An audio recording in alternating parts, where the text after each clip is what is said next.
The first thing you will need to do is to create a user for yourself. It's very simple: name, last name, email address, and password, and a security code to make sure you're not a robot, and then accept the terms of use and register. It should be immediate. You should immediately receive an email notification that says that your user has been created and can be activated. If this is not the case, please write to the help desk. I will now take you into the system, but I will use our test environment.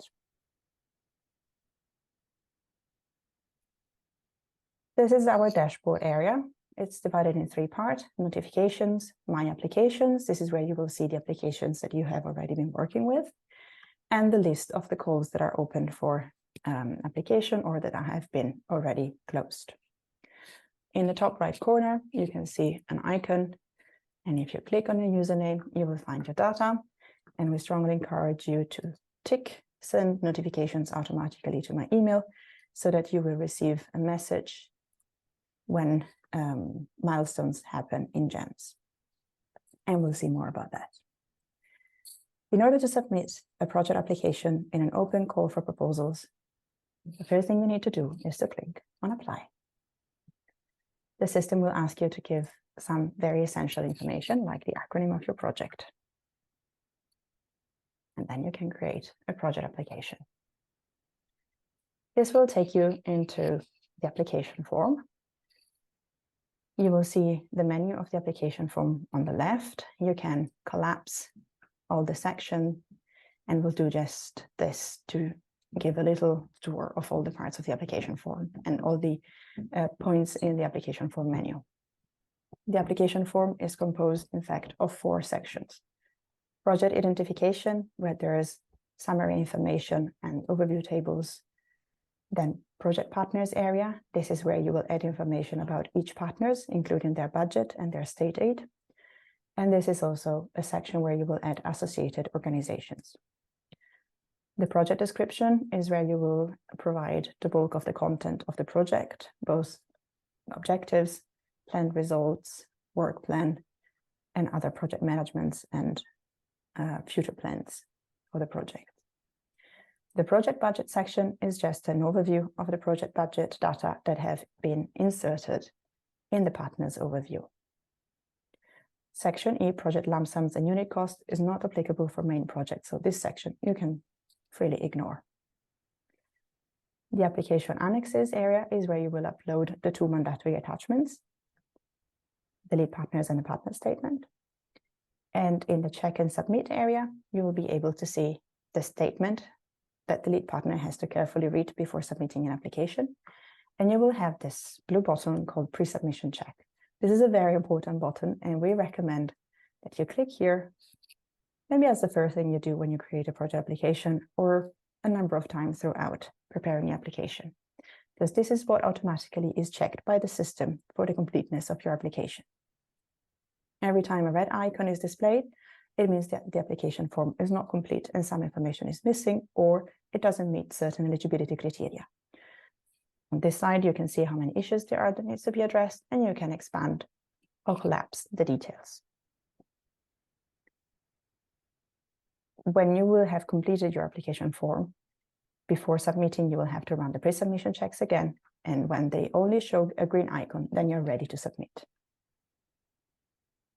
In the export section, it's possible to download your project application form and your project budgets. You have to select the plugin from the drop-down list. And in the project privileges, you will see the users that are active in your project application. I created the application, so in this moment, I am the only user who can work on my project. In order to add colleagues to work in the application form, I have to add here their email. Obviously, first they have to have an active user in Jems. So once your partners or colleagues have created a user in Jems, they can inform you, and you can add here their email address and decide if they can only view or if they can write parts of the application form. Project collaborators were successfully added. And now when this user will log in Jems, they will also see the same application form. You have to be mindful that when users are logged in the same application form, they should not edit the same content in the application, or they should not work in the same section to avoid overwriting data. So be careful when you have multiple users working on the same application. In fact, what we recommend to do is to work on an offline application form template and later on copy the data in Jems, especially for what concerns the project description and content. Now I will go a little bit more quickly into all the sections of the application form to show you the information that is to be provided. In the project identification, you have to add a little bit of information about your project in the project title and the project duration. Main projects normally have a 36-month duration. You have to select a priority and a specific objective. The fields that have a star are mandatory, and if you don't fill in these fields, then you want to be able to save changes. It is important to save your changes as you go along so that you don't lose information. Now, section 8.2 project summary. This is a very important section, and you should really dedicate a lot of attention to this for two reasons. First, because this part is going to be read by a large number of people who are not extremely familiar with the topic of your project. These are the people who are going to be involved, first of all, in the assessment of your project. So keep it short, concise, and attractive. Albeit down here, you say that there's a 5,000 characters limit. The real limit is 1,000 characters. So stick to this limit, 1,000 characters at most. Otherwise, you will not be able to submit the application. For a moment, we will just add a little of lorem ipsum. Once this section is complete, you can move on, and you'll see that the overview tables are not ready because we are lacking information in C4 and 5. The next session is Partners Overview. You click to add a partner. We can choose if it's a lead partner or a partner organization that I'm adding. I'll choose an abbreviated name for the organization, and then the name in the original language, Latin, and in English. I cannot save because there's still one information that is absolutely necessary, and that is the legal status of the partner organization, after which I can create my partner. There's empty fields, and you can leave those empty, but you will have to remember to complete this information before submitting your application form. The check and the submission check will remind you if there's information missing. All the information for the partners is going to be provided in these tabs. There's information about the address, and if there's a department, for example, in a university, then it can be added here. Maybe just one word of caution. This is the NUTS country codes as they are created on the Eurostat website, and it can be a bit tricky to find your country, especially in the case of Iceland. Iceland is spelled with a capital E and an accent. So if you start typing Iceland, it will not appear. The next tab, you can add the contacts of the legal representative and the contact person. And then there's more space for explaining what's the motivation for participating in this project and what's the competence and contribution this partner is going to bring to the project. In the next tab, it's possible to add the partner's budget. The top is a summary of the budget of the partner for each cost category, and it's possible to navigate to the relevant cost category clicking on the headline here. And just further below, it is possible to select the simplified cost options, and we select office and administration because this is mandatory for everyone. And then we can add staff cost. You add information about the staff that you're foreseeing to involve in the project. And as you scroll, you can add information about how you're going to calculate the staff involvement in the project, and And you have to be careful here to carefully read the rules in the program manual, because, for example, we do not accept hourly rates anymore, but only 6% of full-time. So make sure that you calculate your budget according to our eligibility rules. Then you add, let's say, the number of units, if it's a monthly salary, and the price per unit, and you obtain a total here, which is immediately showing also as 50% in your office and administration area. The process is the same for all types of cost categories. You describe the type of cost, give some description, insert a unit type, number of unit, price per unit, and then the total will automatically be calculated. In the co-financing area, you have to select the correct funding source, and this depends from the country you come from. It will display the correct funding rate, and then it automatically displays the origin of partner contribution, so the co-financing amount. This is coming from the partner, it's a private organization, and here you can copy exact the amount that is indicated in the system. Unless there is another source of contribution, for example, another public organization is supporting the project and it's going to be paying a percentage. So you split the amounts.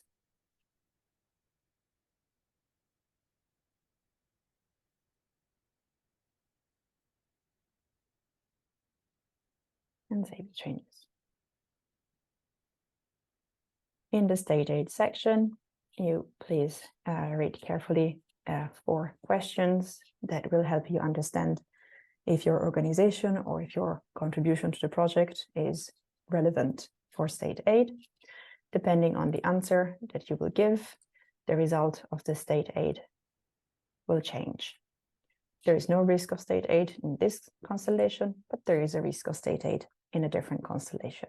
So please read carefully the questions and the program manual chapter about state aid.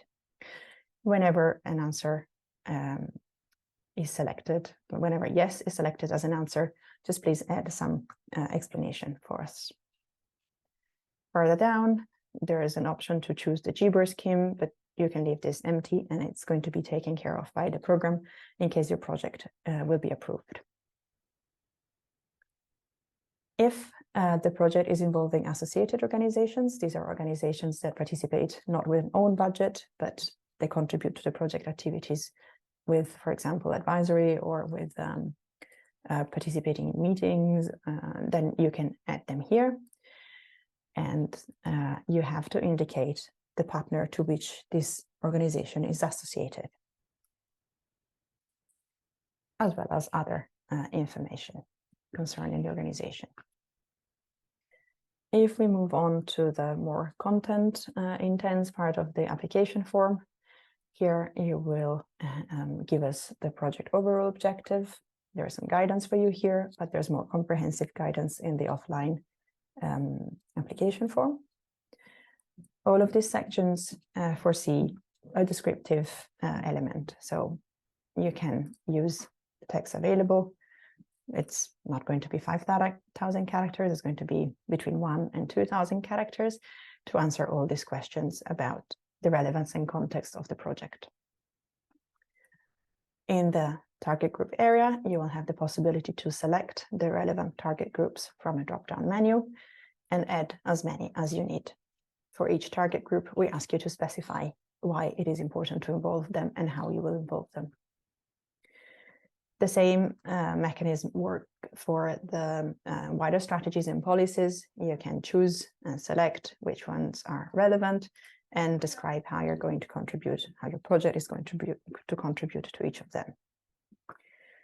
Similarly, in the synergies with past or current EU and other projects initiatives, we ask you to give us a little bit of background if there are synergies with other projects and if you're going to exploit results from other projects or initiatives. And here there's a little bit more space to develop on this synergy aspects. Section C3 is the project partnership. Here you can explain the rationale of the partnership, composition, and how the skills are complementing each other. In the project work plan, we come to where you can describe the work that is going to be performed by the project. We ask you to create no more than 3 work packages, which do not include management and communication. To add information about the work packages, you click on the row and add the title of the work package. Each work package contributes to a project-specific objective, which you can describe here, as well as a communication objective. This is what makes your target audience, so your end users, the people who are going to be involved in the project and are going to benefit from the results of the project. These are the ones that you want to influence. So we're really interested in understanding how you're going to influence their behavior, their knowledge, or their belief. It is very important. I will say this again, it is very important. For each work package, there is a number of activities that can take place, and you can describe them in this section. You can give a title and a duration to each activity, so roughly which periods of the project will be occupied with carrying out this activity. You can give a description of the work, and the partners that are going to be involved can be selected here. Each activity can produce a deliverable, and you can describe it here with a short title and a little bit more developed description. And this is the period where you intend to complete your deliverable. You can add as many deliverables as you need, as well as many activities you need.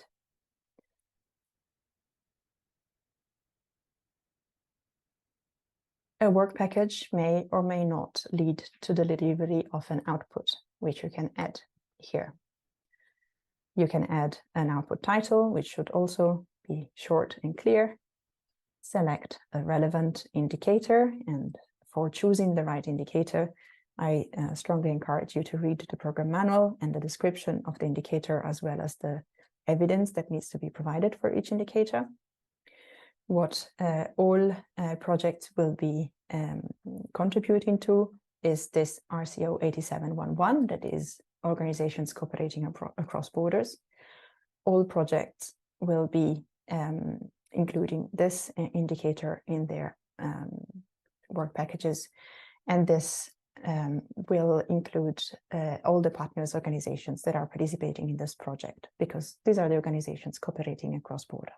So if you have a partnership of 5, your target will be 5. For each output, you can also indicate by when it's going to be completed, and you can give us a description of the output. You save changes, and if there's more than one output expected in this work package, you can just click to add a second one. The numbering will follow automatically.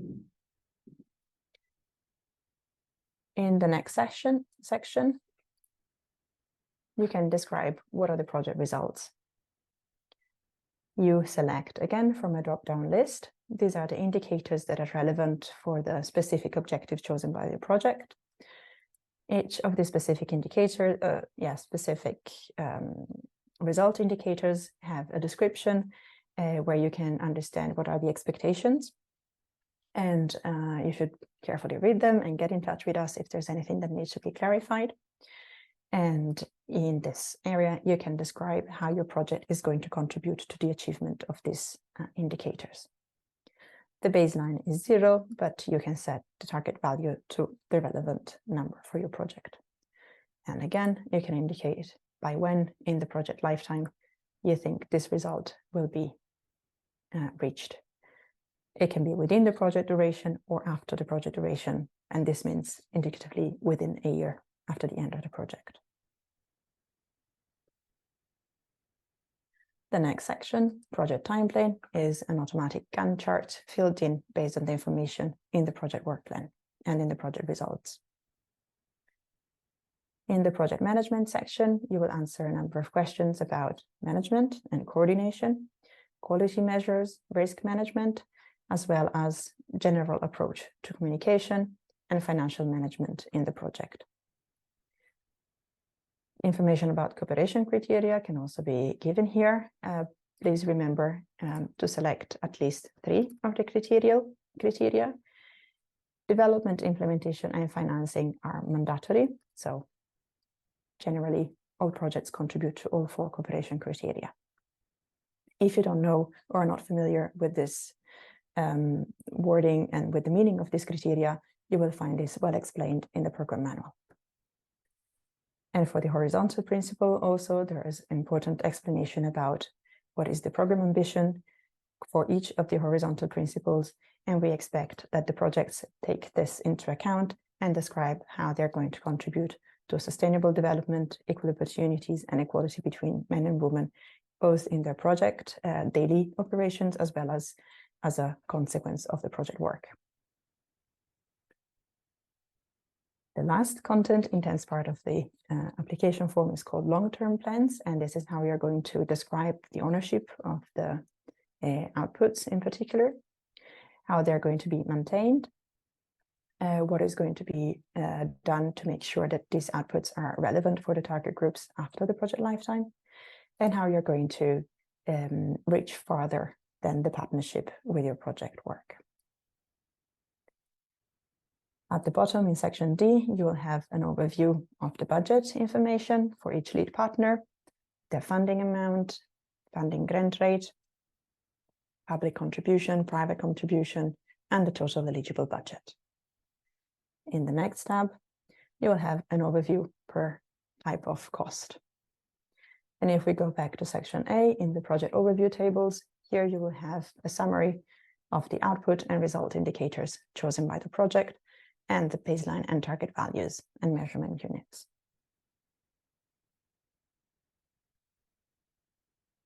When you're ready and your application form is complete, you run again your pre-submission check and you verify what is left to be done. And when all of these are green, the button will become active. I will now do a little magic behind the curtains and allow us to submit an application. Now we can submit our project application. The status of the application changes to submitted. And if everything works well, there is a notification here appearing on top of your dashboard with information about your application submitted in the relevant project call. You will receive this same notification in your inbox if you have selected that in the user settings. Is that we have guidance for you about the content of the application, and you can find this in the program manual. You find information at different stages, how to develop a project and how to apply. Most importantly, you can find important templates and guidance in the download centers. This is the application form offline template that we suggest you look at for finding more guidance about content development and for developing the project jointly with the partnership. These are the mandatory attachments that need to be downloaded, completed, and uploaded in the attachment section of the application form. And here we have developed a checklist for applicants to have a look at before submitting the application. This is a checklist developed based on the selection criteria, so it's a really good idea to have a look at this when you are preparing your project application. For more technical guidance about how to work in Jems or if you have issues with the system, you can check the user manual. That is here, and you find practical information about Jems with a little menu on the right, sorry, and then a step-by-step guide how to submit an application, just like what I have explained to you now. I will conclude with a couple of tips. It is a good idea to work offline, especially in the content parts of the application form. Take a little bit of time to try things out in Jems so that you don't find yourself very close to the deadline to not understanding why things don't work. It is a very good idea to run the pre-submission checks several times while you are developing the application, so that in case you have forgotten some details in some section, you can find that out before the deadline. It's a good idea to have a colleague to read through the application, especially if it is somebody who is not familiar with the content of your project idea, so that they can honestly tell you if it's too complex, if it's unclear, if there is some logical links missing. Make sure to read the manual and the code documents and watch the tutorials so that you know the basics. And if you have any troubles, just don't hesitate to get in touch with us. For the Jems aspect, you can use this email and you will reach us and we'll be able to address the questions fairly quickly. This was a long presentation, so I thank you very much for your patience.